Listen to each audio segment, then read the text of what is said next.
It gives me great pleasure to have Yogesh Goyal here. He's from Northwestern University. He began with an undergrad degree from the Indian Institute of Technology. It's a very selective school back in India. And then he moved to the Princeton University for his PhD, where he worked on analysis of Drosophila signaling using both computational and experimental data.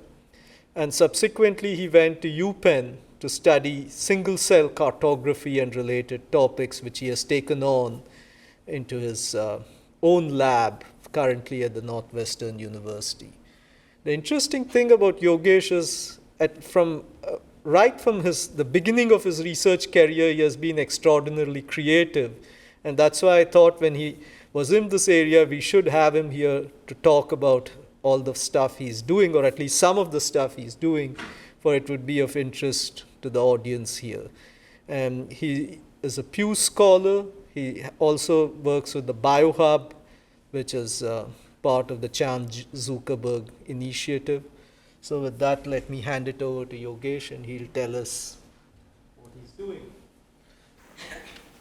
Thank you so much. Thank you so much, Arvind, for having me here. I am grateful, and this is my first time coming to NIH, so excited in many ways.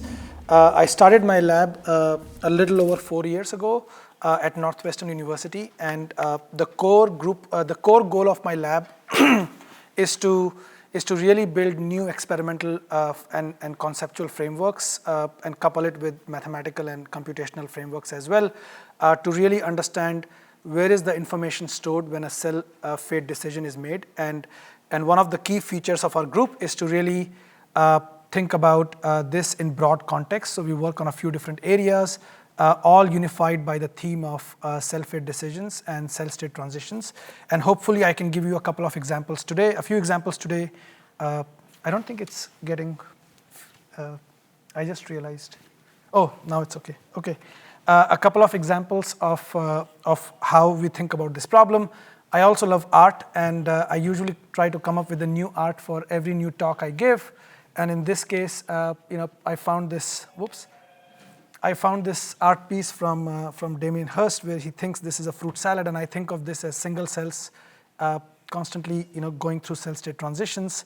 Before I begin my talk, I thought I'll spend a couple of minutes on just explaining or defining the terms that I will use in my talk. And many of you know that in the last 10 years, single cell biology has seen some explosion in terms of technology development, and the profiling methods have become so much and so prevalent that many terms are interchangeably used quite liberally. So cell state, cell identity, cell type, etc. are often used interchangeably, and my hope is at least I'm self-consistent within my talk today. And in the lab, we spend a lot of time thinking about what we mean when we say something is a cell state.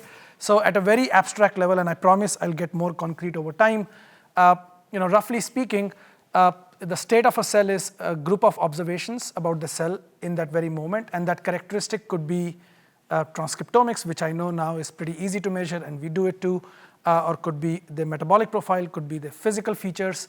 And imagine that you have a population of cells which are characterized by two broad cell states, where one cell has certain amounts of ABC characteristics or high dimensional space, and another cell has another set of characteristics. And when you give a stimulus, which could be anti-cancer drug, could be viral infection, could be growth factor, name it, it could be, right now it's very abstract. And I posit that there are only one of the three things that can happen. The simplest thing that can happen is nothing happens, so option one, where the cell basically the fate is invariant of the stimulus itself, so there's no receptor maybe, or the drug cannot enter the system. Option two, which is possible and happens, is you have certain fraction of different types of cell states which are present in an initial population. When you give stimulus, maybe the population shifts towards, let's say, state two, so the proportions of states change. And option three, which I would argue happens almost exclusively in biology, which is where a new cell state emerges, which was not possible before you gave the stimulus.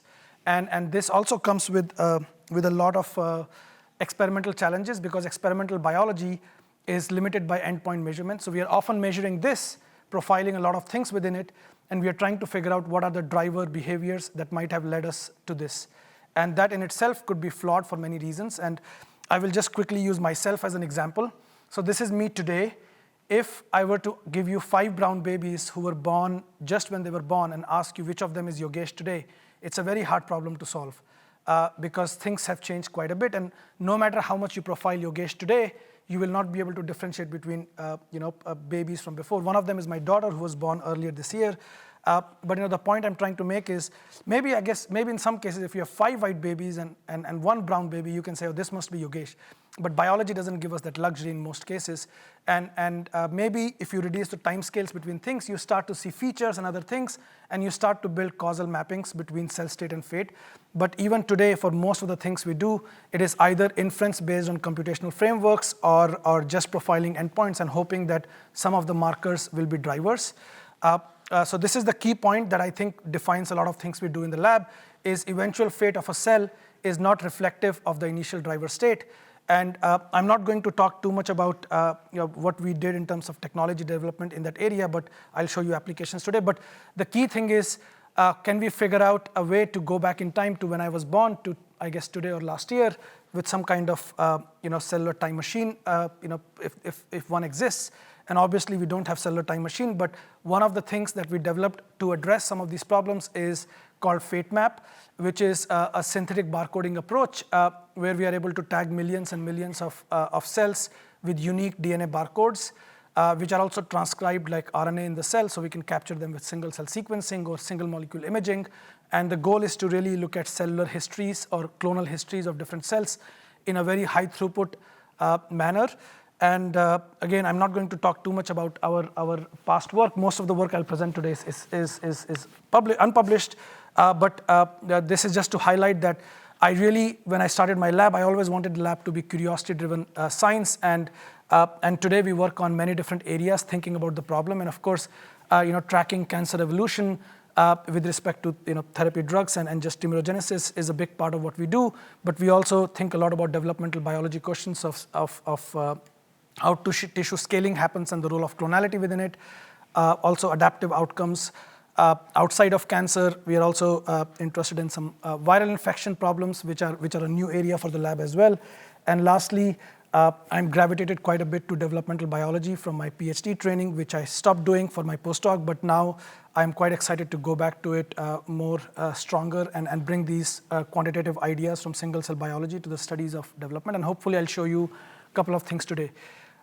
So I'll just go over a couple of examples of what I mean by the state and fate mapping and what we learned from different systems that we have studied. So I'll start with our work and very briefly just talk about our work with respect to cell-fate outcomes in cancer. And many of you know that in the last 20 years, we have seen rapid increase and better therapies, including immunotherapies, targeted therapies since 2010, which have led us to be really, really good at curing most of the cancer. But as many of you know, most is not all. And this is a classic example of a person with metastatic melanoma. In 2010, the first targeted therapy was approved, BRAF inhibition, and this person was supposedly tumor-free. But 6 months after therapy, the tumor comes back. And I know this is a very classic image, but it really tells you a lot of things. So one of the things you can notice is it comes back in the exact same locations. And also, when you give drug again, they are no longer responding to drug. And of course, now we have immunotherapies, but even then, resistance is a major problem, and also not a problem specific to cancer and many other things. Coming back to the point I made about fate is not a predictor of driver cell state that might have led to it, is because what the cell is when the tumor has relapsed is very different from when that one cell, or maybe it was an adaptive process, that became resistant. So profiling this might lead us to some of the drivers, but not necessarily always. And for this, this was the first application area of this technology that we built. And we asked, can we use lineage barcoding to study high selection pressures and evolution of cancer trajectories in controlled settings? And one of the main questions we wanted to ask was, is mutation a necessary condition for getting resistance? And now we know over the last 10 years that on at least short time scales, you do not need mutations for resistance to happen. But this is one of the first experiments that we did in when I was a postdoc, where these are genetically homogeneous melanoma cells, where we start from a single cell, we let them divide for 15 to 20 generations.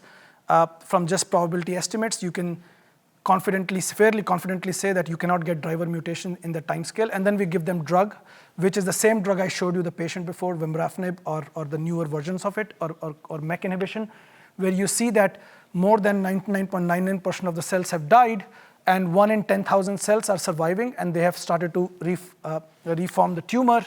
Whoops, sorry, I'm just, and, okay. And I'm not going to show you today, but we have done whole genome sequencing before. You added drug and isolated individual clones and shown that there's no driver mutation that can explain the behavior. You can remove the drug, let the cells grow for a long time, give them drug again, it slowly goes back to baseline frequency of drug resistance. So it's a reversible process, and we have done other things, and I'm happy to chat about it. But the model that has become a complementary part of cancer drug resistance studies is that there could be, and there are potentially transient plastic states where cells are transitioning in and out of, and importantly, the cell that is going to be in that plastic state. And I'm going to show you some more real genes and other things that are part of it, but phenomenologically, there is a lot of work that is going on now, and this is relevant to metastasis as well, where there are probably some cell states which are permissive of resistance or metastasis. And the other thing that is interesting to note is that it is not just a binary fate decision of surviving versus dying. So if you just look at day 0 where there's no drug, by day 11 you can see in this very well-controlled system where there is uniform inhibition of targeted therapy, you see that there are some clones which have started to appear which are resistant. By day 30, they're always in drug in this time. You can see that some have become bigger clones, some have become smaller clones, and then there are cases where the resistance hadn't even started at day 11, but by day 30, you can see that a big resistant clone has emerged. So all this is to say, and they're morphologically different from each other, all this is to say that even in a fairly well-controlled system, when you give stress to cells, you can get divergent outcomes. And typically what we do, and what I did for a lot of my postdoc, was to isolate individual clones, expand them for a few months, characterize them, profile them, and there are a few issues with it. One, it's actually quite hard to do and very time intensive. At some point I had 90 different resistant clones plates going on in drug all the time. But the bigger issue is anyone who has done this, or even if you just see it, our proclivity to only isolate the ones which are easy to expand is pretty high. So we get a random bias. Secondly, if you want pure clonal populations, you have to do a bottlenecking step, which can take months. But most importantly, the biggest issue is the moment you isolate this population and profile it, we run into the same issue where you can know a lot about what is the outcome, but we don't know where it came from. So it's an inherently destructive process, and you cannot get to the question of what is the source of variability. So we need better high throughput methods, which is where we build this FateMac framework, and I'll show you what we learned from it. So a typical experiment is such that we grow cells from single cell, we give them drug, we barcode them and then we give them drug. Most of the cells are going to die, and I'm showing you 3 resistant clones which have emerged.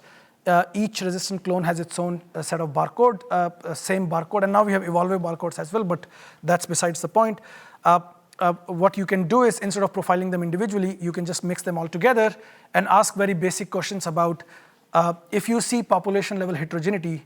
And again, in cell culture, you can see it with imaging, but in most tissue context, you are not able to see with imaging. So these barcoding systems are compatible with a lot of PDX models and even some in vivo models as well, where you can ask if a tumor is heterogeneous, is it driven by population level heterogeneity, or is it driven by clone level heterogeneity, where each clone is fairly uniform within itself, but different clones are different, so they recapitulate population level diversity, or each clone is a representation of population level diversity. And each of them have different ramifications for how cell-fate decisions happened and just biological underpinnings of what is going on. And just for visualization purposes, how you can interpret these decisions is you can do single-cell RNA sequencing or single-cell ATAC sequencing or other things. And then because we have this lineage information on top of it, you can start painting individual clones on it. And you can ask, are individual clones highly constrained in the high dimensional space, or they are salt and pepper throughout, which can differentiate these things. I should also tell you, I know some of the crowd is computational. We never use UMaps for downstream analysis. This is only for visualization. And we know that only local structures are preserved. But for visualization purposes, it does a pretty good job. So this is the result that we see from just doing single-cell RNA sequencing on melanoma cells exposed to targeted therapy drugs. And we have done this for combination therapy, for the newer versions of targeted therapies, et cetera. Very similar results all the time. And you can see even in this fairly homogeneous initial population, when they become resistant, they have different subtypes. Some are very melanocytic. They have differentiated very strongly. Some are neural crest stem cell-like, and some have myofibroblast and other features. And then we started, now that we have clonal information, we started painting them on top of these transcriptomes. And the first thing that you can already see is, generally speaking, a clone is highly constrained in the high dimensional space. So it is most likely that the heterogeneity at the population level is driven by interclone variability, and within clone it's quite homogeneous. The second thing you can notice, just qualitatively here, but we have quantitatively done it later, is different cell states or transcriptional profiles that you see are predictive of the proliferative potential of the clone. So we can already say that a clone that comes from that area usually is high, very fast dividing clone. The other one is medium sized, and then there are clones which survive the treatment but do not divide in drug, and that happens actually quite a bit. And when we isolate individual clones, we completely miss this population. Now, with these kind of experiments, you can do other fun things where you remove the drug and see if the clonal dynamic stays the same or different. What is quite fascinating is every cell line that we have looked at, including PDX models, these singletons are probably the most important clones which take over the population the moment you remove the drug, which also challenges how we think about what is resistant populations versus not. So our hope is that a lot of these methods can reveal other things. But the key point or key conclusion is, even from a fairly homogeneous population of cells, recently divided cells, you can get quite heterogeneous population of outcomes.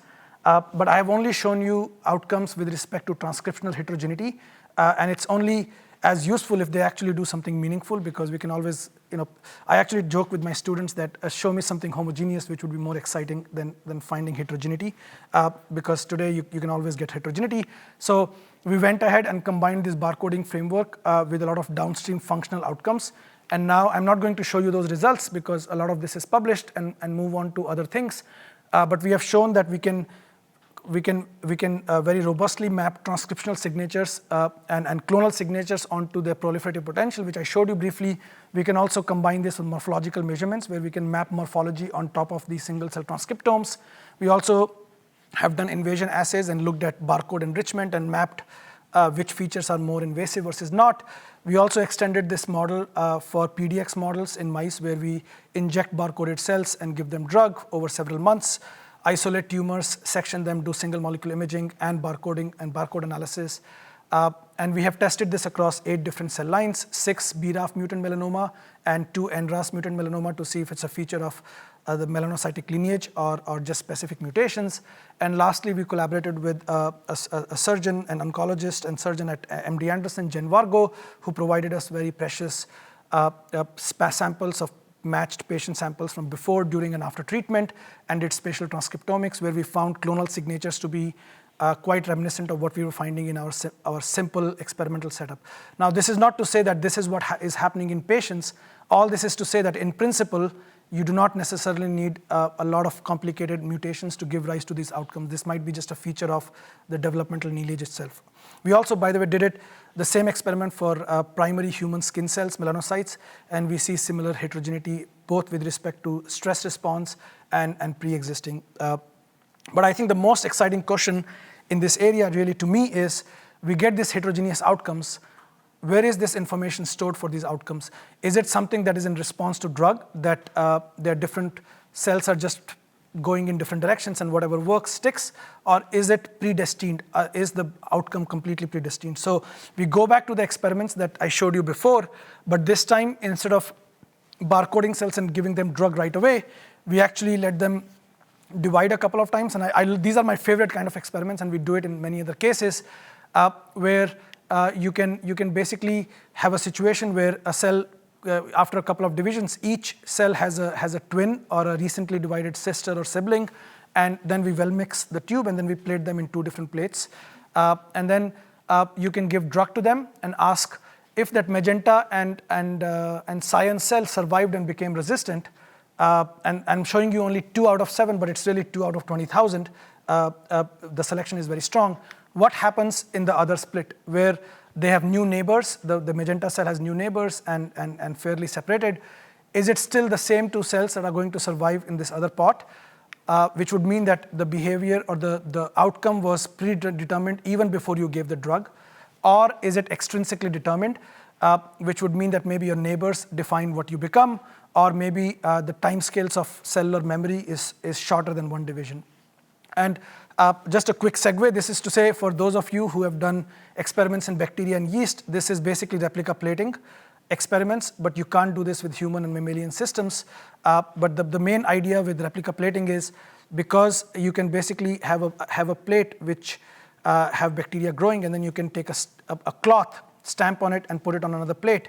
The spatial locations are going to be the twin information of cells, and then you can give phage virus or whatever Luria Delbruck did, or in this case the Lederbergs did. You can see if the same location you're getting resistance.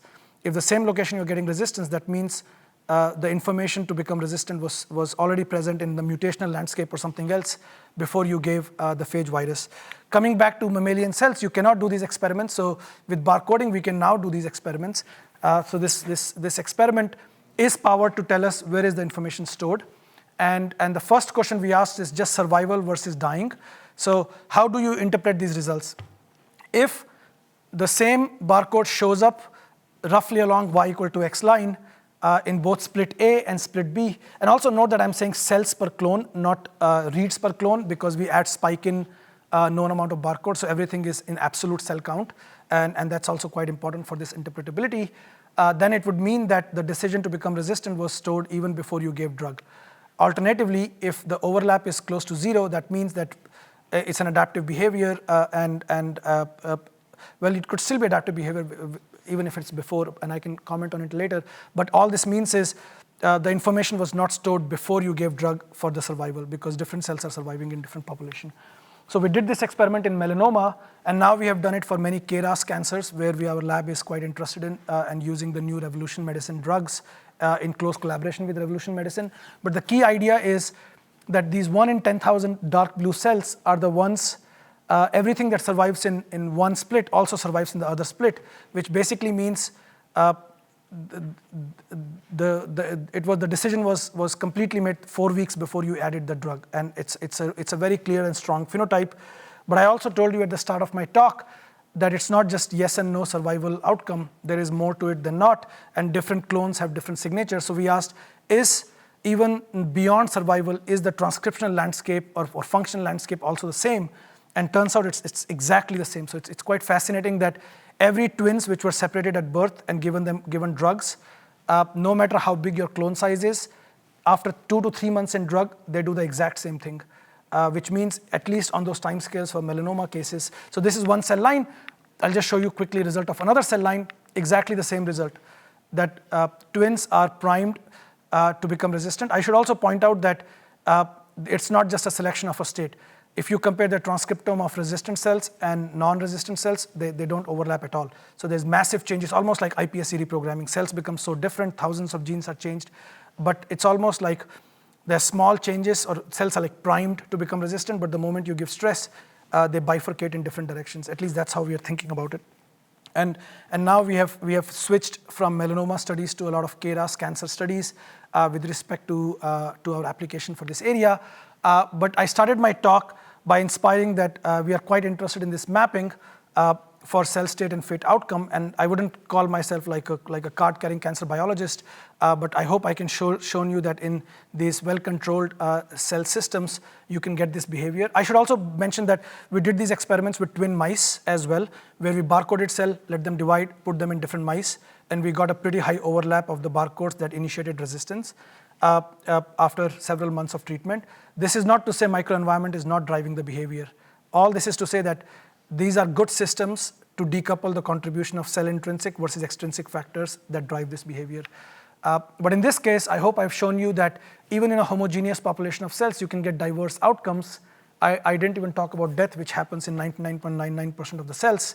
But more importantly, from these twin experiments, I hope I have shown you that there must be a cell state that is present that is predictive of this behavior. And we are now building ways to really find that 1 in 10,000 needle in a haystack cell and what is different about it for various cases, and I'm happy to chat about it. The second case study that I want to cover is our viral infection studies, and this really came about very accidentally and only because of my first ever PhD student, Emmy Grody. She joined the lab as my first student, and she said, I want to join your lab, but I don't want to work on cancer. And so she had done 2 rotations before this in viral labs, and she thought she could bring some of those ideas to the lab, and this is all her project. So I should just say that all I provided was maybe we can do barcoding to track these fate outcomes. And the system that we tried to study was HIV infection, and there are multiple reasons for it, but the main reason was Chicagoland is very strong in HIV research, and the community was very nice to us to give us primary cultures and macaque samples to study this behavior. But the key idea is, even with the same tropism, you can give very high titers of virus, not every cell get infected, and furthermore, there are cases where you get latency, which is a very important problem in HIV, where you give antiretroviral therapy. The moment you remove it, many of the latent cells come back and they can relapse the disease. And we thought really this would be a pretty, from a technical standpoint, an easy case of barcoding primary cells, giving them drug, and giving them HIV virus or SIV virus, I'll cover it in a second, and seeing how different fates are determined, predetermined or not. But the first hurdle that we ran into was measuring the viral infection in host cells, which turned out to be a big issue because the number of cells which are infected typically are pretty low. So even if you draw blood from patients and you do various analysis, it infects very rare subset of cells. So it's finding needle in a haystack. But the equally big problem, or maybe bigger problem, was that unlike many of the other viruses, many retroviruses are not expressed in very high amounts. So they typically constitute less than 1% of the transcriptome and virtually close to 0% for latently infected cells where there's like very low level or no transcription. So this is really a 2 layers of needle in a haystack. And if you use classical 10x genomics methods, you will not be able to capture any of these things. In fact, it is true, we have done those experiments and you barely capture a lot of these things, especially for art, because you will usually capture highly expressed genes. The last line is rare transcript isoforms, and the point is you can't even capture those with short rate sequencing anyway, and when it's rare, most likely never. So our goal was to build a method that is high throughput, high sensitive, and we can do joint profiling of the virus and the host at the same time. And this is also to just illustrate that we don't build technologies for the sake of it. I really mean it. Like, we want to build technologies to solve biological problems. And the only reason we went into this was because we could not do lineage tracing experiments that we initially thought we could do. And again, all because of my student. So I will not tell too much about the technology here, but I want to show you some results. But she came up with interesting ways by which you can use 10x genomics, but design separate site chemistries where you can target, amplify, and isolate with different interesting ways, and start mapping or painting with rare isoforms or transcripts onto the regular transcriptome without the PCR defects. So the chemistry has a lot of things to it, and we just filed a patent for it. But one of the goals for this project was to be as physiological as possible with respect to this studies. So we were very grateful for collaboration with Elena Martinelli, an amazing collaborator, and Francois, who helped us with a lot of infection studies, and Francois, who was then at a New Iberia Research Center, who gave us macaque samples which were infected with viremia, and those which were on ART for a year or so. And the first thing we did was, independent of the virus itself, let's take a macaque gene. In this case, it's a KLRB1 a gene. And the goal of selecting a gene was that it should not be present in every cell, and it should be in different amounts in different cells to see sensitivity and specificity of our method, which we call as catch and reseq. And you can see that we are doing pretty good job of capturing most of the real hits of the gene of the host cell.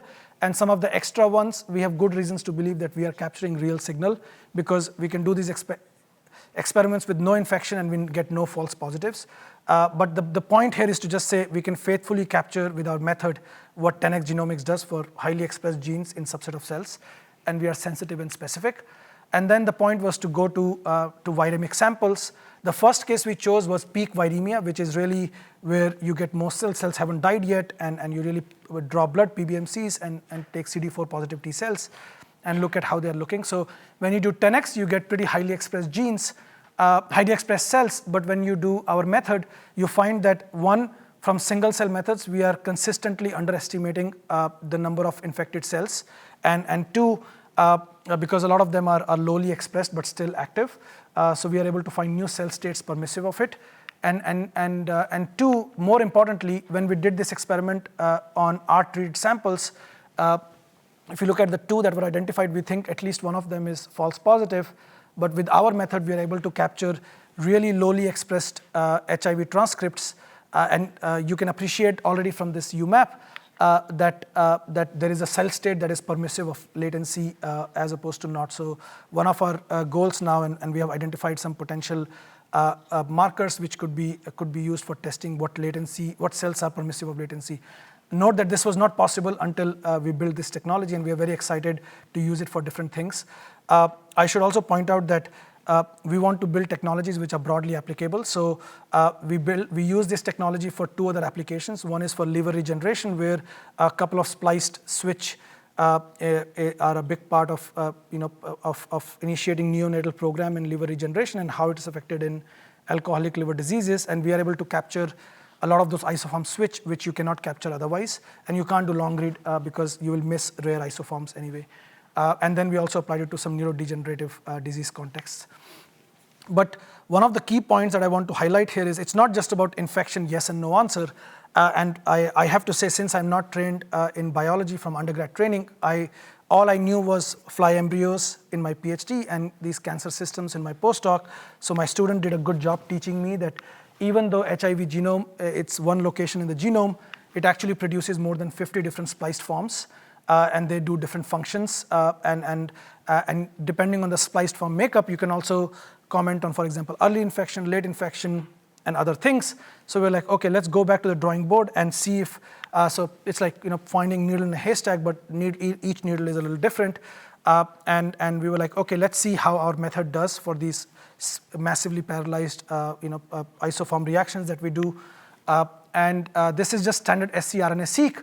And you can see that for a couple of cases I'm showing you here for different splice acceptor and donor sites, that it only captures unspliced reads. Some of the ones on the top are just broken reads, we think.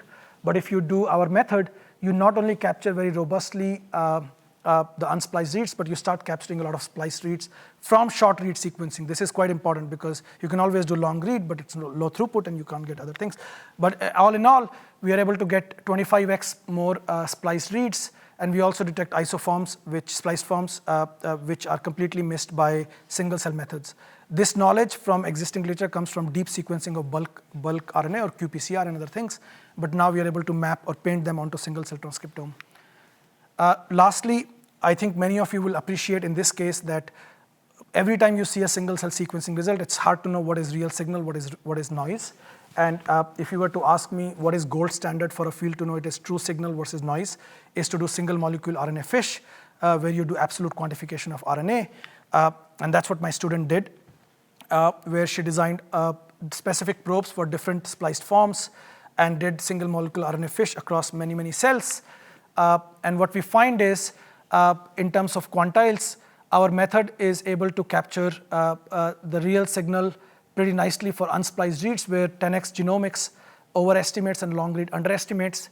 Same for spliced, we are pretty close to what is the real signal, whereas both long read and 10x basically fails to capture it. And now that we have capabilities to measure, my hope is that my student will stay another year in the lab and do this experiment, which we thought we will do. And she's also supported by NIH F31, so thank you to NIH for supporting her work. With this, I want to spend the last 20 minutes on a couple of other things that we use lineage barcoding for. So as I said, my lab is half experimental, half computational. The last couple of points that I will show you today are to speak to our computational ideas and theoretical ideas that physicists and mathematicians in the lab build. So one of the ideas that we wanted to explore was, we use this lineage barcoding for clonal evolution, but can we somehow, would it be possible to use these to informing regulatory interactions inside the cell? And this is run by a postdoc in the lab, Yuval Shear, who came to biology after finishing his PhD in physical chemistry, having never done experiments or biology at all. And Keerthana Arun, who is now at UPenn, she was one of my early students, and Carsten Marr, who's a AI expert in Munich. And this crowd doesn't need an introduction to gene regulatory networks, but briefly speaking, in the last 10 years, we have gotten a lot of these kind of data sets on the top, where you have gene by gene matrices for different cells, individual cells. So the typical thing we do is gene co-expression analysis.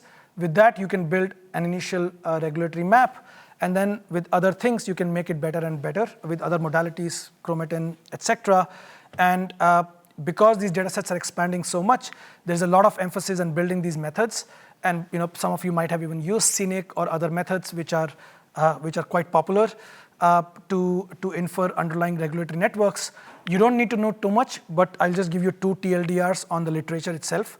The best method out there is called GRN-Boost2, which is the underlying basis of scenic, which was built by Stein Arts. And it wins all the competitions. It's considered the best algorithm out there. It's a machine learning algorithm. The second TLDR is kind of obvious, that RNA is easy to measure, but you add other layers of regulation, you get more and more true positives and less false positives. So we were like, is there a way that we can bring a new modality by lineage, by knowing which cells are related to each other, to these regulatory interactions? And for this, we built a new method which we call as TwinFer, or using twin information for inference. And we just posted the preprint last month, so this is very new work. And what is the central idea? So the central idea is similar to Lewis Carroll's looking through the looking glass. Tweedledum and Tweedledee, if some of you have read Alice in Wonderland, they complete each other's sentences. So we thought, if we have recently divided twins and we can stop one at one time point and the other one at other time point, it could be an approximation of the same cell's transcriptome being collected at 2 different time points, because time dimension is currently more or less missing from these inference methods. And this was really just a very conceptual idea. So just to say it again, if you know which cells are barcoded twins, you can stop them at different times and start seeing if they're actually able to inform causal inference. So instead of just saying X is related to Y, can we say the directionality and say it with confidence? So the first thing we did was to use TwinFer on a synthetic network where we know the ground truth, because how do you know how well we are doing if you don't know the ground truth? And that's how all these algorithms are benchmarked anyway. And we built synthetic networks, fairly complicated in different ways. This is one example of a complicated network for synthetic networks, where we have deliberately chosen no regulations. So G9 is no regulation. There are linear interactions. And then there are triplets, like G1 going to G2 and G3 versus G5 going to G6 and G7, or G12 going to G14 and G13. If you have done any regulation inference, you would know that none of those 3 are distinguishable from each other. Every time you try to distinguish G1, G2, G3 versus the other 2, you will always end up with G12, G14, G13, because when something is regulating 2 things, then there's co-expression, and it's very hard to decouple those networks, which is not surprising when you do co-expression, which is again still used quite heavily for RNA-seq analysis. You get everything is connected to everything, there's no direction. When you use GRN-Boost2, which is the best method out there, and I say upper bound here is because it is a little bit of a heuristic, so it only gives you rank order of different interactions, and you are free to decide where you draw the threshold. So to give it benefit of the doubt, we drew the threshold where its F1 score of precision was the highest, and this is the best it could do. When we applied TwinFer, we are able to fairly nicely capture pretty much all the interactions. And this is one case. We did it for 100,000 cases for different complicated systems, complicated interactions. And you can see that GRN-Boost2 is for precision and F1 score is not very high, whereas for TwinFer, we are getting close to perfect answers. Again, this is still very conceptual. One of the goals was to really apply to barcoding data sets, because what's the point if we can't really apply to real data sets? Although I guess I did enjoy the process of thinking together with my student about it. So I'll show you one result from someone else's data set, because we do create a lot of barcoding data sets, and we wanted to show that it works not just on our barcoding, but other people's system as well.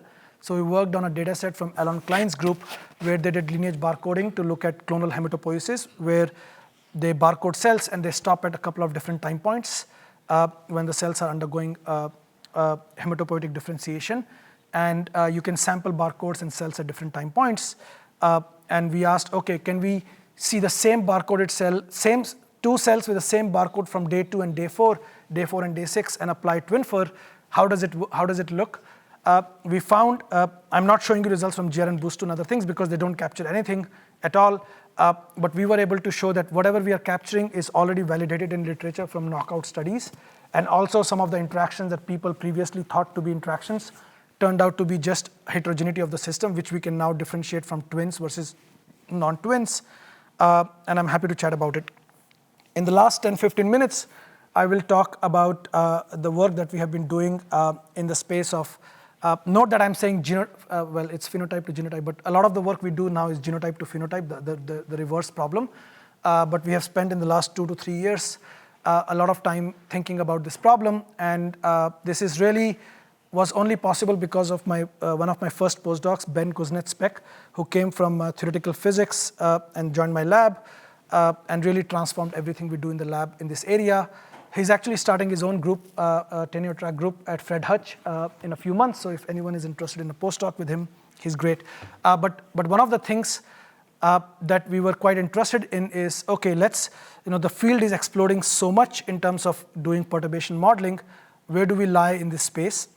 And can we just take a step back and think about the problem a little bit more? Just to take a step back for everyone so that everyone is on the same page, what am I talking about? I'm talking about these single-cell perturbation screens, and the way they work is you have your genome, you can have guides for genome-wide perturbations, and with different MOIs, you can make sure that each cell is getting one guide RNA, a unique guide RNA, and it leads to a perturbation or knockout of that gene, and a few days later, you see how the response looks like by doing single-cell RNA-seq. And the kind of plots you get are these. So let me just blow this up in a second. And these methods are called Perturb-seq, Crop-seq, and whatever other names. But the key idea is that within a single experiment, whether for primary cells or other cases, you can get a single experiment where you have unperturbed cells which have either a non-targeted control or no guide, and then you have different high-dimensional measurements of what one perturbation led to, what another perturbation led to, etc., so on and so forth. So there is a big effort currently to model this. So the hope is that if there are enough such data sets, we can train an AI model, and maybe we don't need to do these experiments and predict the response without doing the experiment. Some people call it virtual cell. I don't know if that is true, but one of the, and when I say this field is exploding, it's really exploding. Like there is just so many papers coming out all the time, everyone trying to show one model is better than the other. But the key point is that the models fall in two classes. One is interpretable models, which treat each gene independently. What I mean by that is when you do RNA-seq, you look at log-fold changes between after and before. All of those methods are treating genes independently. So you only look at log-fold for each gene separately. So even if genes are co-interacting, you don't use that information. But quite interpretable, you can see what is working on.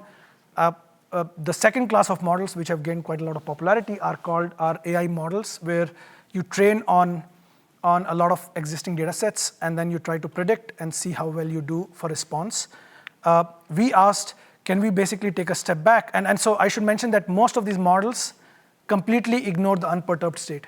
So it's not used in any of the models' underlying architecture. And we asked, is there something about baseline fluctuations in cells? So when you do single-cell sequencing or any single-cell analysis, what you get for free is within a baseline state, how are genes co-fluctuating with each other, which is also basis of gene regulatory inference. We asked, is there anything in this baseline fluctuations that can inform the outcomes? is the structure of these baseline fluctuations of any information for the response to a perturbation? Fairly simple question. And the key hypothesis was indeed, yes, we think, the hypothesis was that gene co-fluctuations carry important information. And the way people model it is actually has a rich history. The most common theory that is in there is called linear response theory, which has seen a lot of success in physical sciences. In fact, the 1992 Nobel Prize in Chemistry was entirely given to this theory to be used in how electrons get transferred from one molecule to another. And even though it seems very complicated, they found that underlying fluctuations in the baseline state before the transfer happened basically 100% predicted what is going to happen when the transfer happens. In biology, there was also a very impactful paper that came out in 2005 in PRL, where they looked at how the structure of the protein changes after ligand binding. And they found that linear response, or using the previous fluctuations before the binding, did such a good job, did basically a perfect job at predicting the change after the perturbation happened. There are two key criteria for this theory to work. One, the perturbations have to be small, and two, cells should be in a pseudo-steady state. So the perturbation to be small is a good argument for perturbation screens, because we are perturbing one gene out of 20,000, 25,000 dimension, probably higher. So plausibly, it is possible, right? And then a lot of these methods really perturb for a short time, and they collect the sample. It's not long-term evolution behavior. So we said, okay, how does it do in these really complicated methods, which people are really building a lot of AI tools? So for this, we built a framework. When I say we, I really have to say that the entire idea was Ben's. All I did was to provide application areas. But Ben came up with, can we use this linear response theory with Bayesian inference and other things to model these genome-wide perturbations? And here we work entirely on real data sets. So we collected at that time, all existing perturbation data sets across multiple cell lines, including iPSCs and primary cells and perturbations that span different cell types. And how do you interpret these models? I will just quickly go over, when people compare different models, what are they looking for? So compared to baseline, you can get a change for a perturbation. So let's say you have baseline was some gene expression in gray. Perturbed is some changes that happen in the genes A, B, C, D, E. You look at the delta effect. So what are the changes that are happening? And then you try to see if your model can capture the delta change or not very well. So if the model is able to capture it very well, your R square for Pearson correlation will be very high, and you can plot the density. Or if it is not doing a good job, then it will be pretty low. So that's what a lot of methods are benchmarked at. So we went back to this case, and one of the first things we did, so the main point of this model, of this framework, is to see if we can use underlying structure of unperturbed cells. So there's no perturbation so far. Can we use the covariation of different genes in the unperturbed cells, which is on the left? So we are just taking the covariance matrix from the gene matrix. As a control, we can shuffle everything for covariance, not for genes, only for the covariance matrix. So you just say, you break all the covariance. And what we find is, first, quite amazingly, that the covariance structure itself was very high predictive of what the response would be. So you do not really need any fancy model to model this. And equally importantly, if you remove the covariance structure within the population, you lose this capability. So almost like showing that this is quite needed. But we wanted to go a step further. So this is what the real covariance matrix looks like at the bottom. So now, instead of scrambling everything, we actually were quite stringent and very conservative. So all we did was we just scrambled within cells. So if you were to plot individual distributions of each gene, the variance and mean is exactly the same. So if you did log-fold change between before and after, you will get the same answer. There's no change. But we only broke the covariance, the co-fluctuations on the off-diagonal element. And even then, when we did this, it completely lost the predictive power. So we thought this was a pretty nice proof that covariance carries very important information that most studies have ignored. I'm not going to show you here, but one of the other things we did was, is it cell type specific? Is the covariance structure, if I do a perturbation in neurons, is the covariance from a different cell type going to be predictive or not? So we went in single cell atlases and found that for the specific cell type, you can use covariance from a completely unrelated study and experiment, and it does the same job. It does a pretty good job. So there are some universal cell type specific co-fluctuations which are very predictive of the outcome. If you use different cell types which are evolutionary related, it does a good job. It progressively goes down as you don't. So we think these structures could be useful to also reconstruct interesting evolutionary trajectories. And this was not really the point, but our reviewers wanted us to show this. But basically to show that a lot of these big models like SCGPT, which is used quite a bit, we do much better than all of those models. Even though we are a single parameter model, most of those are 10 to the power 7 parameters in the model. So we think people should be using a lot of these baseline fluctuations to understand cellular outcomes.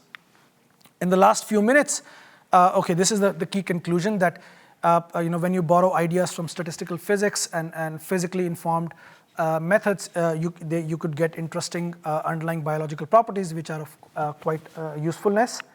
I will just end my talk by quickly commenting on the problem of perturbation modeling. So we think most people are modeling the forward problem, and I think it's a hard problem anyway because the goal is to model every gene's change precisely, and I don't know if that is needed to understand underlying processes. We think the reverse problem is not just more tractable, but also quite useful.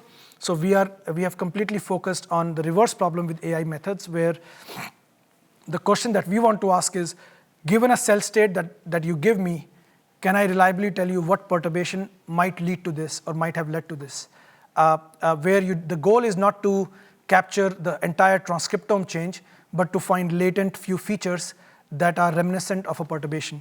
And to put it differently in a more biological way, you can basically ask, if I have a profile, doesn't have to be RNA, right? A profile in a baseline setting or a variant setting, for example, primary tumor versus metastatic tumor, naive cells versus resistant cells, or more broadly, cell type 1, cell type 2, can I find a way to be able to go from the baseline to variant? Can I use these perturbation data sets to find the same delta change that might have happened in those perturbation data sets and go from baseline to variant? So basically, as I said before, this is basically going from Yogesh when he was born to now. I mean, here the time is probably the biggest driver, but of course, the central idea is, can we use these perturbation data sets to inform these phenotypic states?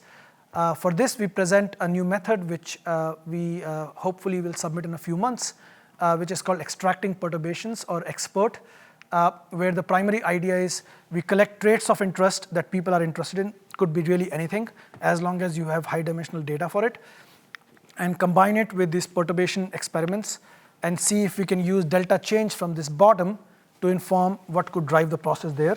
And this is a collaboration with NVIDIA over the last 3 years, and because of that, we are able to collect very high dimensional data sets covering many different cell types, etc., and perturbations, genetic perturbations. Now we also have multiple perturbations, so we can look at epistasis as well. And I'm not going to talk too much about the model architecture now, but happy to chat later.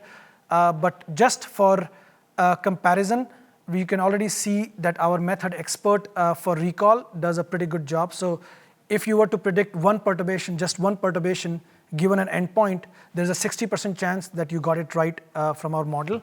Whereas the second best method, which is fingerprinting from Rahul Satija's group, came out earlier this year. It does a good job, but not as good as us. And this is all for the same cell type. Whoops. This is all for the cell type that was already present in the model. So if the model has perturbation results from 7 cell types and we use a new data set of the same cell type, these are the recall scores we are getting. We also wanted to see how good the model is for zero-shotting or predicting perturbations in a completely new cell type. Of course, the performance drops, but it still does a pretty good job. So you might think 0.2 is not a good number, but it's actually a pretty good number because you're going from 7,000 perturbations to basically getting right 1 in 5 times. So you're reducing the space of outcomes pretty nicely. And I should also say that this is an old plot. We have now converged onto a better model, and the results are much better. But still, the point is, we can reduce the testable space by almost 100-fold already for these controlled data sets, right? But the eventual goal is to apply to traits of interest. So we went back to our data sets that I had collected in the past, on melanoma drug resistance, where you have before treatment and after treatment resistant cells. And now we can ask, there's a delta change that happened here. Let's go to these perturbation frameworks that are existing.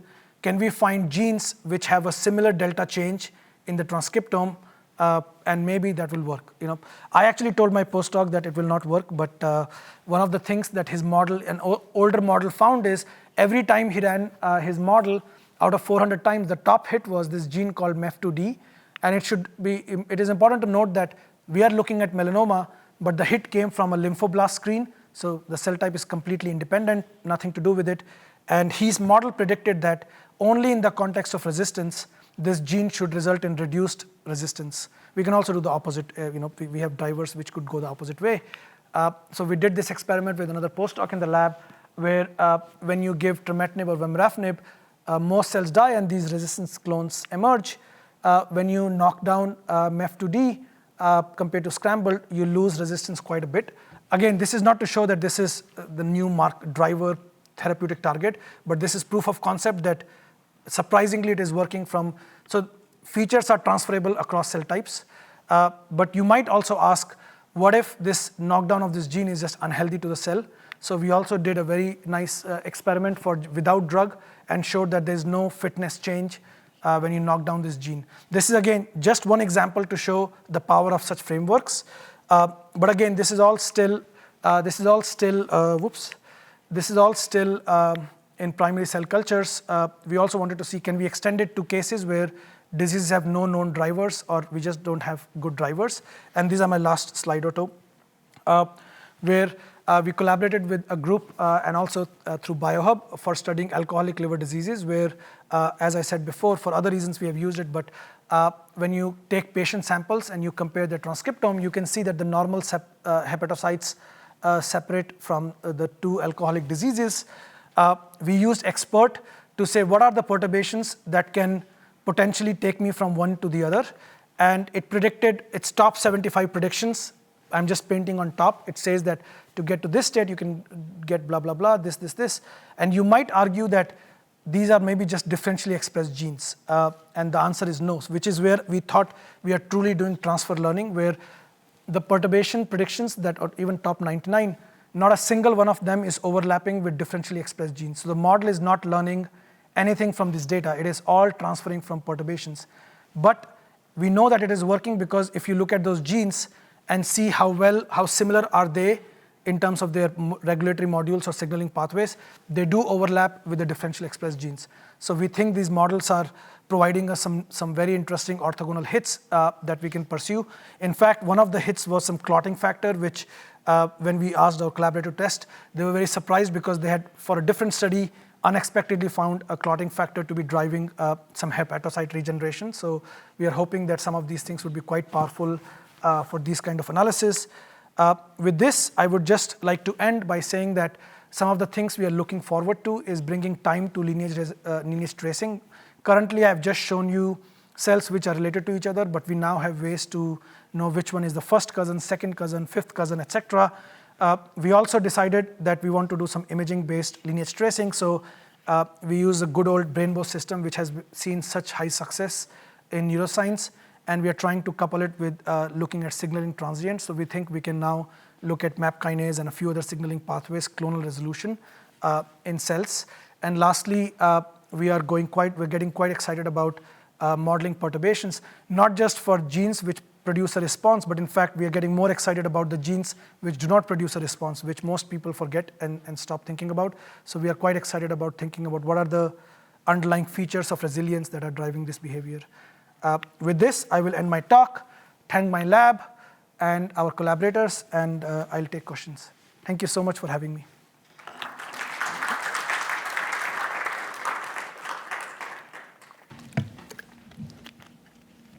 Yes.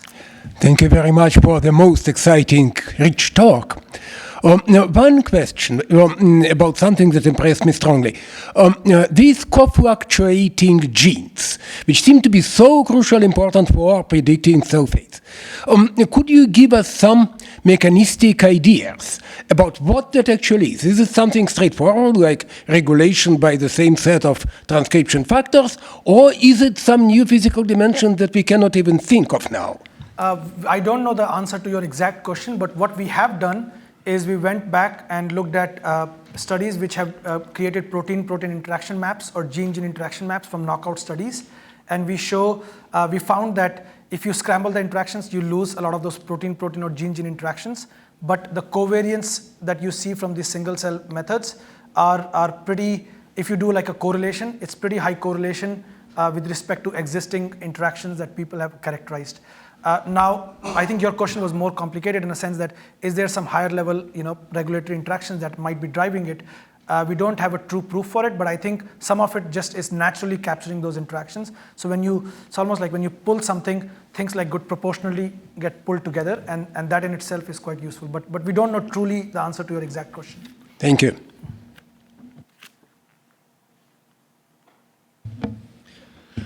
Yes, so if I'm understanding your presentation correctly, your barcoding method supports the idea that cell fate trajectories are predetermined, but the frequency in which you see that suggests that it's not pre-existing mutations.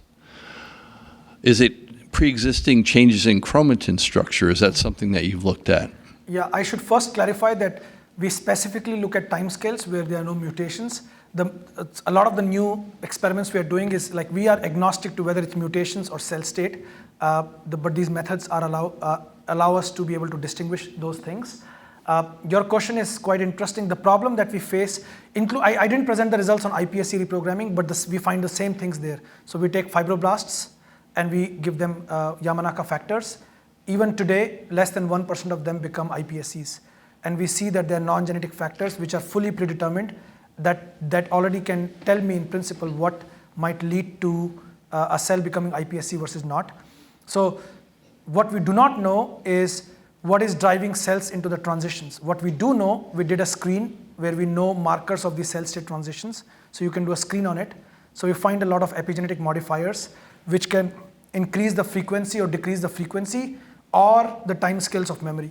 So in normal cases, including fibroblasts, we have found this memory to exist for somewhere between 3 to 10 generations. It's a big range, but with these perturbations, we can make them stay for much longer, or the frequency of these transitions are 1 in 10,000.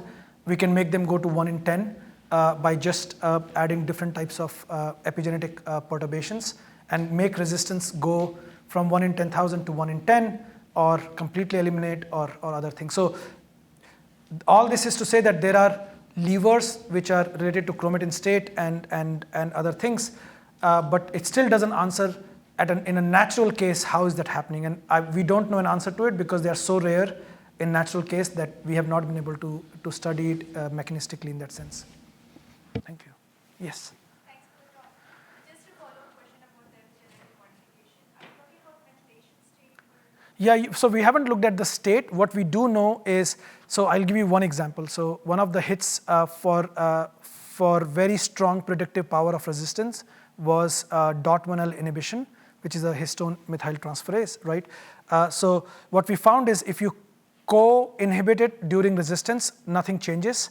But if you pre-treat the cells for a couple of days and then give drug and remove the DOT1L, nothing dies.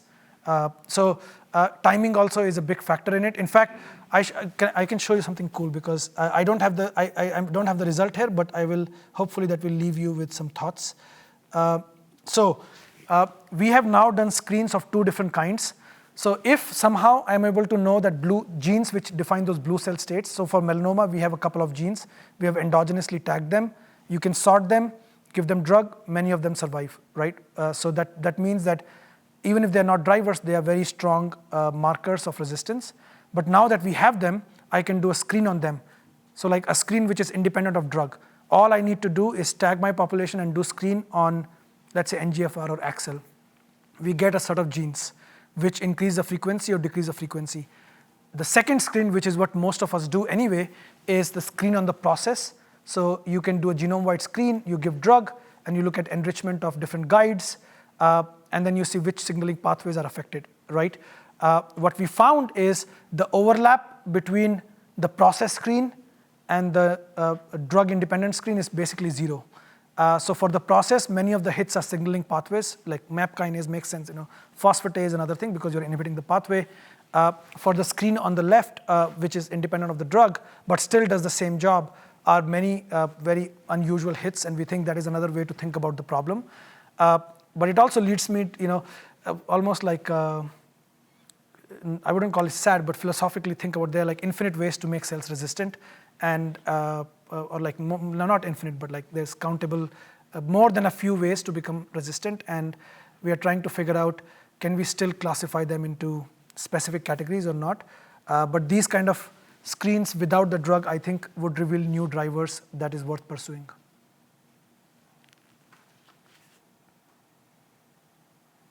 Yes. Thank you so much for the wonderful talk. In your earlier part, you described this variability between different clones and kind of homogeneous representation within a clone.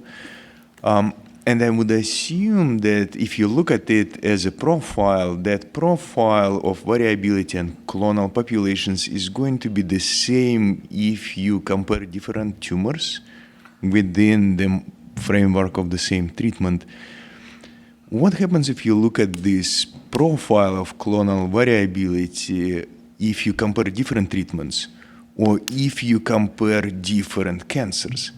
Would you see any kind of profile overlaps if you look at different cancers? Yeah, that's a great question. In fact, pretty much everything we are doing in my lab now is systematic. These twin experiments where we, instead of giving the same drug, you can also give different doses because your tumor is seeing different doses.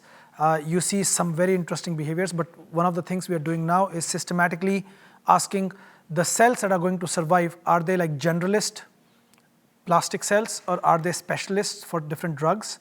And then you can ask the same question with different treatments. So we are now established models of various KRAS cancers, so pancreatic, lung, and colon cell lines, where we are barcoding and giving them 4 different types of treatments. A couple of them are targeted therapies, one like sotorasib or the new RAS-on Revolution Medicine drugs, but a completely new class of therapies as well, gemcitabine, which is still first-line therapy for many of them, or 5-FU or paclitaxel. And we see that while many of the cells that become resistant are same within the same therapy type, so every signal transduction therapy that is targeting the MAP kinase pathway, most of the cells are the same. But even across these completely unrelated ones, there is a small fraction which are just super survivors. So they are able to survive across treatments. But I think your question was also across cancers. Can you compare across cancers? My view is genes are not the best way to think about comparisons. I think if we can find the higher level regulon, that could be the same. So one thing that we have found is AP1, transcription factor, which in all cancers, if you give agonist of AP1 before you give the drug or the first couple of days of drug, everything survives. If you give inhibition of AP1 with any therapy, everything dies. So, but again, you will never get a drug for AP1. So, but conceptually, the answer is outside of genes, which could be different names for different cancers, at a phenomenological level, I think the behaviors are quite similar across cancers. Thank you.